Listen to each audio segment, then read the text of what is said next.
സമയം രാവിലെ 5:30 ആയിട്ടുണ്ട്. അപ്പം നാളെയാണ് നമ്മുടെ shop inauguration. Work full complete ആയിട്ടില്ല. ഇന്ന് രാവിലെ അവിടെ ജോലിക്കാർ ഒരുപാട് പേര് വരും.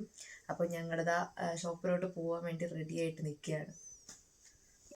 അപ്പോൾ 6:30 ആയിട്ടുണ്ട്. ഞങ്ങളിതാ ഷോപ്പിൽ എത്താനായിട്ട് എനിക്ക് ഇവിടെ നിന്ന് കുറച്ച് ദൂരമേ ഉള്ളൂ. അപ്പം ഞാൻ എല്ലാവർക്കും പറഞ്ഞുകൊണ്ടിരിക്കുന്ന ഈ ഒരു ലാൻഡ്മാർക്ക് എന്ന് പറയുന്നത് പൂജപ്പുര സരസ്വതി ക്ഷേത്രത്തിൻ്റെ അടുത്തായിട്ടാണ് വരുന്നത്. പിന്നെ ഞങ്ങൾക്ക് ഫുൾ ലോഡായിട്ടാണ് ഞങ്ങളുടെ ഈ കാറിൽ വന്നത്.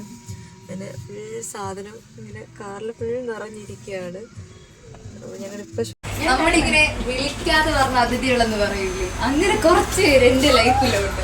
കാരണം ഞാൻ ഒരിക്കലും എക്സ്പെക്ട് ചെയ്യാത്തൊരു സംഭവമാണ്. നമ്മുടെ ഈ ലാസ്റ്റ് ടൈമിൽ കുറച്ച് ഭയങ്കര റഷായിരുന്നു.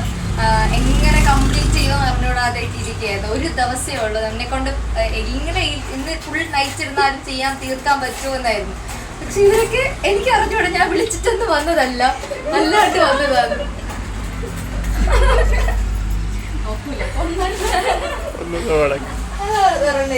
അപ്പൊ ഇങ്ങനെ കംപ്ലീറ്റ് ചെയ്ത് ഓൾമോസ്റ്റ് കംപ്ലീറ്റ് ആയിക്കൊണ്ടിരിക്കുകയാണ്. അപ്പൊ നാളെ 3 മണിക്കാണ് നമ്മുടെ ഷോപ്പിന്റെ ഇനാഗുറേഷൻ. ഇന്ന് ഇത് ഫുള്ളായിട്ട് കംപ്ലീറ്റ് ചെയ്ത് തീരും.